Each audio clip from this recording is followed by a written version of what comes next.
नमस्कार बंधुरा स्मृतिरेखास क्रिएशने आपनादेर सबाइके स्वागत जानाई। आज आमी आपनादेर साथे सरपुटी माछेर एकटा रेसिपि शेयर करब। सर्षे बाटा दिए पुटी माछ आमी बाड़ीते किभाबे बानाई सेटाई आपनादेर साथे शेयर करते एसेछि। गरम भातेर साथे सर्षे बाटा दिए पुटी माछ किन्तु खेते दारुण लागे। खूबই সহজ রান্না, প্রত্যেক বাড়িতেই হয়ে থাকে। আমি কিভাবে বাড়িতে বানাই সেটাই আপনাদের সাথে শেয়ার করতে এসেছি। আসুন তাহলে দেখে নেওয়া যাক আমার আজকের এই সরপুঁটি মাছ সর্ষে বাটা দিয়ে রেসিপি। এখানে দেখুন একটা সরপুঁটি মাছ কেটে ধুয়ে ভালো করে জল ঝরিয়ে পরিষ্কার করে নিয়েছি। এবার আমি মাছটা ম্যারিনেট করে নেব। তার জন্য মাছের মধ্যে দিয়ে দিচ্ছি পরিমাণ মতো হলুদ আর দিয়ে দিচ্ছি পরিমাণ মতো লবণ। আপনারা চাইলে লঙ্কার গুঁড়োও কিন্তু মাছে মাখিয়ে রাখতে পারেন। এবার এই লবণ হলুদ মাছের গায়ে খুব ভালো করে মাখিয়ে নেব। দেখুন মাছের লবণ হলুদ মাখানো হয়ে গেছে।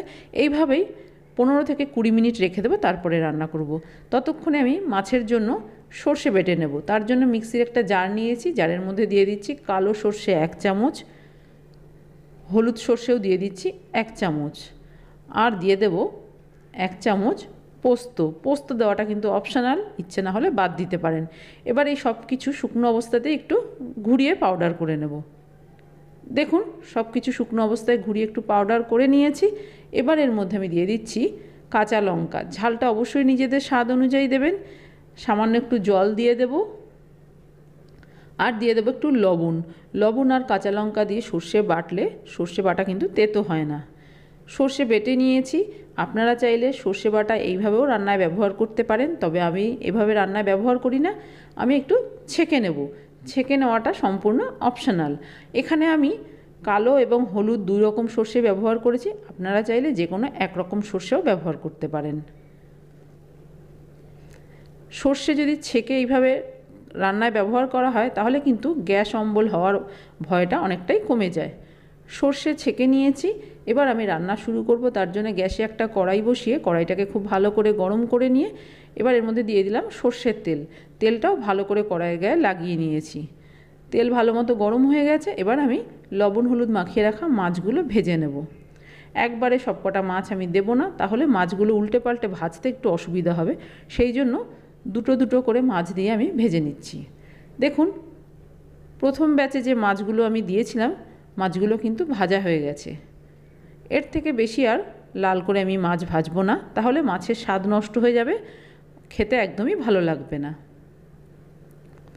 একইভাবে বাকি যে 2 টুকরো মাছ আছে সেটাও আমি ভেজে নিচ্ছি। মাছ ভাজা হয়ে গেছে। বাকি রান্না আমি এই তেলেই করে নেব। তেলের মধ্যে দিয়ে দিলাম কালো জিরে আর 2টো কাঁচা লঙ্কা ফোড়নটা কয়েক সেকেন্ড একটু নেড়ে চেড়ে ভেজে নিচ্ছি।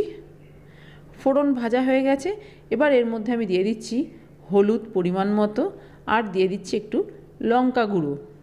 হলুদ আর লঙ্কা গুঁড়ো যদি তেলের ওপরে দিয়ে এইভাবে একটু কষিয়ে নেওয়া যায় তাহলে কিন্তু গ্রেভির রঙটা ভালো হয়। সামান্য একটু জল দিয়ে দিচ্ছি, নাহলে গুঁড়ো মশলা পুড়ে যাবে।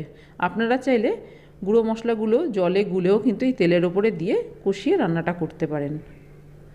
দেখুন ভালো করে কষিয়ে নিয়েছি। মশলা থেকে তেল আলাদা হতে শুরু করেছে। আর এই সময় গ্যাসের ফ্লেমটা আমি মিডিয়াম টু লোতে রেখেছি। এবার দিয়ে দিচ্ছি জল। কতটা ঝোল রাখতে চান সেটা বুঝেই এখানে জল ব্যবহার করবেন। পরিমাণ মতো জল দিয়ে দিয়েছি। এবার একটু ঢাকা দিয়ে দিলাম ঝোলটা ফুটে ওঠার জন্য। দেখুন কিছুক্ষণ ঢাকা দিয়ে রেখেছিলাম, ঝোল ফুটে উঠেছে। ঢাকনাটা খুলে একটু নেড়ে চেড়ে দিলাম। এবার এর মধ্যে দিয়ে দেব স্বাদ অনুযায়ী লবণটা অবশ্যই খেয়াল করে দেবেন। সর্ষে বাটাতেও লবণ ব্যবহার করা হয়েছে, আর মাছেও কিন্তু লবণ মাখানো ছিল। এবার ভেজে রাখা মাছগুলো ঝোলের মধ্যে দিয়ে একটু উল্টে পাল্টে দিচ্ছি। এই রান্নাটা হতে একদম বেশি সময় লাগে না, খুব চটপট হয়ে যায়। সবকটা মাছ দিয়ে দেখুন একটু উল্টে পাল্টে দিয়েছি। দিয়ে দেব ছেঁকে রাখা সর্ষে বাটা দিয়ে খুব বেশিক্ষণ রান্না করা যায় না, সেই জন্য খুব তাড়াতাড়ি কিন্তু রান্নাটা এবার হয়ে যাবে। 3-4টে চেরা কাঁচা লঙ্কা দিয়ে দিয়েছি। এবার ঢাকা দিয়ে 2 থেকে 3 মিনিট রান্না হতে দেব। দেখুন হাই ফ্লেমেই আমি 2 মিনিট রান্না করে নিয়েছি। এবার মাছগুলোকে একটু উল্টে দিচ্ছি।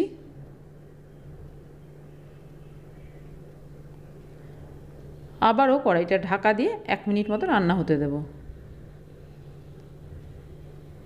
1 মিনিট ঢাকা দিয়ে রান্না করে নিয়েছি। এবার ঢাকনাটা খুলে ওপর থেকে দিয়ে দিচ্ছি 1 চামচ কাঁচা সর্ষের তেল। সর্ষে বাটার রান্নায় একটু কাঁচা তেল দিলে খেতে খুবই ভালো লাগে। এবার আমি গ্যাসের ফ্লেম অফ করে কড়াইটা ঢাকা দিয়ে এইভাবে কিছুক্ষণ রেখে দেব। তৈরি হয়ে গেছে আমার আজকের রেসিপি পুঁটি মাছের ঝাল। খুব সহজ, খুব চটপট হয়ে যায়, খেতে কিন্তু দারুণ লাগে। সবশেষে ওপর থেকে একটু ধনেপাতা কুচি ছড়িয়ে দিয়েছি। আমার আজকের এই সরপুঁটি মাছের রেসিপি আপনাদের কেমন লাগলো বাড়িতে করে দেখবেন। ভালো লাগলে একটা লাইক শেয়ার কমেন্ট করবেন। আর আপনি যদি আমার চ্যানেলের নতুন বন্ধু হয়ে থাকেন তাহলে আপনার কাছে একটাই অনুরোধ, আমার চ্যানেলটা সাবস্ক্রাইব করে আমার পাশে থাকার। আপনারা সবাই খুব ভালো থাকবেন। আপনাদের সাথে আমার আবার দেখা হবে অন্য কোনো নতুন ভিডিওতে, নতুন কোনো রেসিপির সাথে।